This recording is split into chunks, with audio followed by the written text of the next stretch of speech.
Po mbushet muaje tashme që Prishtina po kalon një situatë tërësisht e pazakontë, e si pasojë të cilës mbeturinat nuk pastrohen nga ata që e kanë detyrim.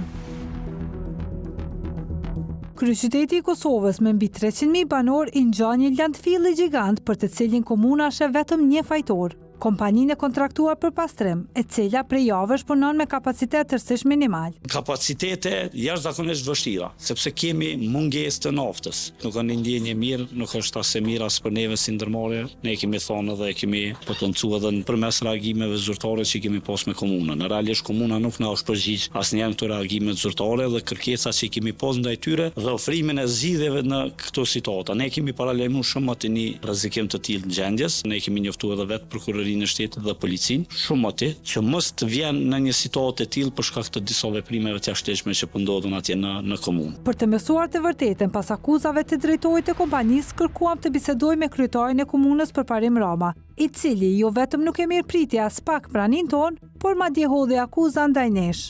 Përshëndetje zoti Rama, Dona, gazetare emisionit Piranja. A mi me ti që po ndodh me qytetin për momentin është mbushur me përllat. Jo, s'është mbushur, është vërtet, e kemi pastruar. Keni kontraktu dy kompani mos jepni dezinformata zemra. Nëse të ty që të paska pagu me boshurën, shko vete. Ty që të paska pagu me dhon dezinformata, ata që po të paguajnë ty me dhon dezinformata e bojnë krejt qytetin bërllog, ne e pastrojmë. Kjo ndodhte një javë më parë dhe në vend që gjërat e merrnin zgjidhje, situata është përkecuar. Dhe 825 punonësit e kompanisë pastrimi kanë bërë një tjetër hap për të kërkuar të drejtat e tyre.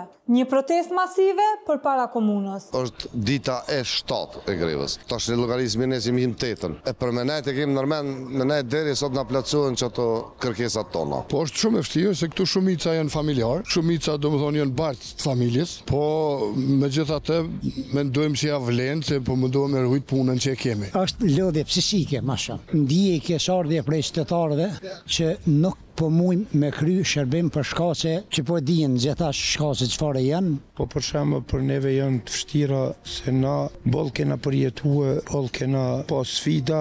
Protesta punonjësve të pastrimit është organizuar për një qëllim të vetëm, zgjedhjen sa më parë të ngërçit mes kompanisë dhe komunës, e për shkak të së cilës ata rrezikojnë të hidhen në rrugë. Ti me na ardhen situata ku në kitë moment me na pru kështu, kjo është pak e tepërt. Prej kujt është e tepërt? Prej kryetarit komunës për shembull. Me kon njëri ai më pas pak njerëzi që thonë shqip, ai vetë duhet marr këtu më thonë, kena më mundu me zgjedh këtë zgjedhje, më u qit në punë, po s'vje kur më lajmëru. Pavarësisht se jemi në fund të muajit maj, temperaturat në Prishtinë kanë rënë ndjeshëm, në veçanti në orët të natës, por kjo nuk ka ndikuar tek asnjëri nga punonjësit, të cilët vazhdojnë të qëndrojnë me turm pa ndërprerje përballë institucionit të vetëm që mund të jepë zgjidhje situatës së paprecedent. Jo vetëm për fatin e tyre, por edhe për mbarvajtjen e një qyteti të tërë. Këtu është shumë gjendja mjerueshme ku jena tunajt, është shumë ftoftë. Na i kanë bën një gjë shumë pa drejtë. Na jena punëtor të pastrimit, vend që me kanë të punu, që tash na jena të bë grevë. Këtë kohë me shim ka ftoftë, po nas do të dëzojmë. Do pushojmë karrika, do pushojmë që ku është edhe shiltja, dikush që s'mundet me qëndru, bjen edhe pushojmë pak, i kem aty edhe do shilte. Arrin njëri për çep 7 ditë këtu, 7 ku me di sa vazhdon domosdoshmë. Por edhe ne këta ta kanë qartë, vetëm me mjete transportuesit ku fomat që i transportojnë, nëse vdesmi po me dal pe shtuj, e ndrojmë vendbanimin normal. A për zolli më u largu pe shtuj, jo, se kemi atë me lëshuar. Secili nga këta individ ka një histori. Janë familjar, prindër fëmijësh që kanë çdo ditë nevojë dhe duan çdo mbrëmje prezencën e babait në shtëpi, si në rastin e Ilazit. Unë jam vetë i katërte në familje, kam 2 fëmijë në shkollë, po vetëm në sembëta llogaritim me një matematikë shumë thjeshtë. Vetëm me bashkëshorte, pa fëmijë hiç po foli. Nën herë 2 bojnë 18, 1800 vet. Apo dalin, po secili këtu që janë familjar, ai kanë 4-5 fëmijë. Çka bre? Çish po ta merr punë, unë për shembull, pas që të bëre me kam, pagës. Selimi ka pothuajse 2 dekada që kontribon për mbajtjen pastër të Prishtinës, por sot është i detyruar ta mbrojë vendin e punës me çdo kusht. Prej 1 marsit 2007 deri sot jam qito. Prej qisojmë Varna, veti 7 jantar jam në familje, kjo është e tmerrshme.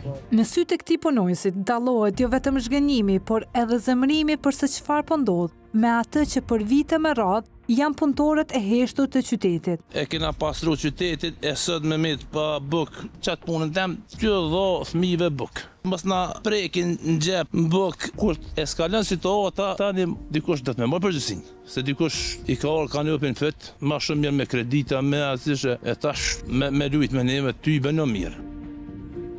Hallet janë nga me të ndryshmit, por problemi është i njëjtë për të gjithë. Frika e flakjes në rrugë pavarësisht kontributit disa vjeçar. Ka këtu punëtor kolegë tonë që janë edhe me kredia, janë edhe fëmijë në shkollë, tash fundi vjetorit, do më thonë gjysmë vjetorit, ka o qef çdo pren si fëmijën e vet për shembull, me dhonën me gëzue, jo janë mramjet, jo janë ato. Me çat rrogë jetojna. Sa e vogël është, po apet nëse edhe ç't rrogën që na hekin as dina ku shkojna. Neve na kanë thonë gjaja se kryetari nuk jeni pa punë. Kush na jep neve? Kush na merr në punë? Unë rrash që 32 vjetë kem familje. Ty nuk e di unë, çka me këtë njeri nuk po e di çka është puna e tina. Kjo skuadër e pastrimit të Prishtinës ka punuar pa ndërprerje edhe në kohët më të errta të ekzistencës së qytetit. Vërtetën e përkëmbur e të kërcënuar, por asnjëherë me frikën se do të mbesin pa punë. Ko shkive, kena punu, na kanë maltretuar, na kanë nguce, s'kena kuxu besa edhe me ardh në punë, pejtutes tyne mos po na vrosin, e keni di që është gjendja, po çashtu edhe na ardh dhe kena rreziku veten, e na ardh në punë. Në liri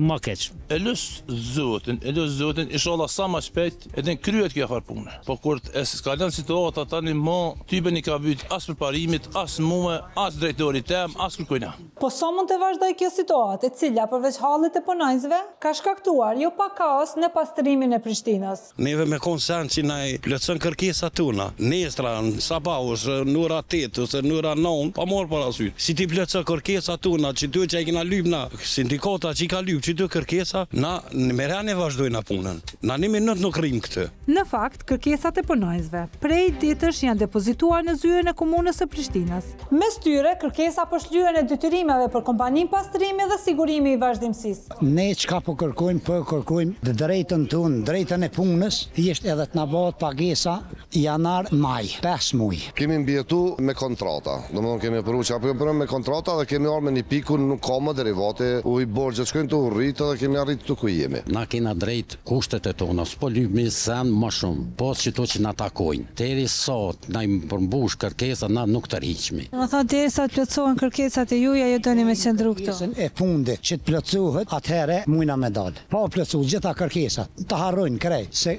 nuk kemi me dal. Çdo i kesh se jemi në drejtsinë e Zotit edhe në drejtsinë tonë. Kur njët nuk i kemi lyp lëmush kërkuj. Kena përballue me financa çka kena mujt tonë. Tashti jena ardhën, jena rrezikue që mujna me meten edhe pa derivate, edhe s'kena mujt me dal me kry shërbimet, mujna me met edhe pa paga. Kryetari i komunës për interesat vetat me na manipulu, me na bo. Kështu në kecat, në këtë deregje, kjo është e tmerrshme. Për çka? Për mbulesat vetat personale. Po çfarë mund ta ketë shtyrë kryetaren që të sillet kështu me kompaninë pastrimi, e cila ka patur deri tani kompetenca të mjaftueshme për ta mbajtur pastër qytetin? Në fakt, historia është më e gjatë ku përfshihen interesat, lidhjet e fshehta dhe politika. Pavarësisht se vetë punonjësit ndjehen krejtësisht e barazlarguar nga partitë dhe luftrat e tyre. Unë mendoj që zoti Rama dhe Bekim Bestovci as syt më nxes nuk i cilin pa interes personal. Veç kur e di me kanë bë kontrat, me 2 kompani që janë burrë gru, me shokun e vet që ka shoqënu kur ka qenë aksionar në kompani aty, ai tjetri ka qenë drejtor operativ, një njeri që ka dalë për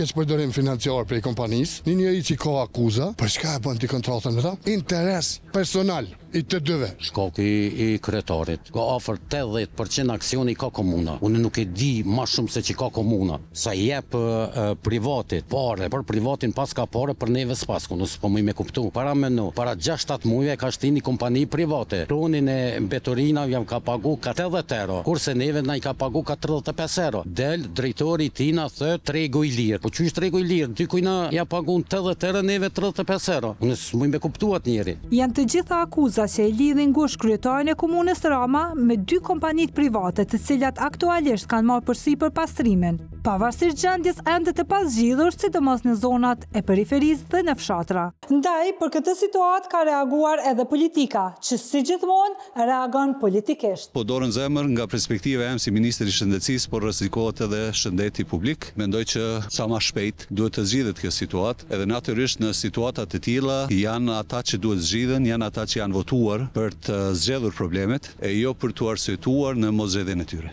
Keni tentuar me kontaktu me kryetarin e komunës së Prishtinës, zotin Rama, sa i përket kësaj çështje dhe për të zgjetur një zgjidhje? Në pjesën e spitaleve kemi marrë gjitha masat, natyrisht po them për shkak të shëndetit publik që mos ndodh një gjë e tillë, kurse për pjesën tjetër sinqerisht nuk kam koment. Kjo është çështje e organeve përgjegjëse që duhet ta zgjedhin këtë problem. Ndërkohë, Besa Shahini, ish ministre e arsimit në Shqipëri dhe antare bordi e organizatës Toka, akuzon të gjithë aktorët e përfshirë në këtë aferë, duke mos lënë pa faj edhe vetë kompaninë pastrimi. Situata me mbledhjen e mbeturinave dhe pastrimin e qytetit të Prishtinës është dramatike. Është një problem i kahmotshëm i cili nuk do e gjejë zgjidhje në dhënien e këtij shërbimi te kompania private, siç ka vendosur kryetari i komunës. Në vitin 2023, Partia Demokratike e Kosovës dhe Lidhja Demokratike e Kosovës e kaloi një rregullore që mundsojnë kompanive private të mbledhin mbeturinat krahas kompanisë publike pastrimi. Prishet koalicioni, anulohet kjo rregullore, po prishet edhe marrëdhënia mes këtyre dy partive. Vjedhimisht komuna filloi të mos e mbështes kompaninë pastrimi. Kompania pastrimi, e cila është në krahun politik të Partisë Demokratike të Kosovës, filloi të mos e ofrojë shërbimin, por del edhe një problem akoma më i madh, nga që kompania pastrimi nuk i ka fondet për të paguar deponit e mbeturinave ku duhet të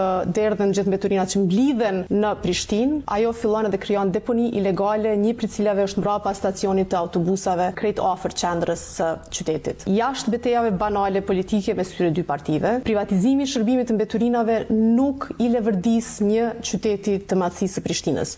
Rritet kostoja e shërbimit, nuk përmirësohet cilësia e shërbimit dhe do e shohim se sa do arrijë kompania private kontraktuar përkohësisht nga kryetari i komunës të mbledhë mbeturinat në një kohë kur ka fluks shumë të madh të qytetarëve. A është kjo një përplasje politike apo një interes i fshehur i kryetarit të Prishtinës? Kjo në këto momente është gjëja më e parëndësishme, sepse problemet e vërteta në kryeqytetin e Kosovës janë dy. Së pari, rikthimi i normalitetit të mbledhjes së mbeturinave në të gjithë hapësirën, dhe së dyti, rikthimi në punën e 825 punonjësve, të cilët vazhdojnë të përballen me indiferencën e autoriteteve. Po marrë do të më ardh për parim Ramës çka ka bën. Pse ardhen prej Anglisë për interesa personale të vetat për me la burqet. Edhe faktikisht për çivim na prej në këtë qytet prej tina, kur kush nuk e ka llogaritën as nuk e ka bën me. Nuk e di çfarë njeri është kë. S'po mujna me ditë se ti shkon bili, ti shkon shqiptar. Po s'po më duket as si shqiptar kë. Kanë dalë dhe na kanë provokuar në mënyrë çka, na njerëzim. Ne jemi kirurg i shëndetësisë, për me marrë frymë ti mash lirë. Me kesardhje shumë të madhe them që nuk e kuptojnë ta, se me kam që kuptojnë, na nuk ishëm këtu hiç. Po ishëm në fund, në shërbim qytetarëve.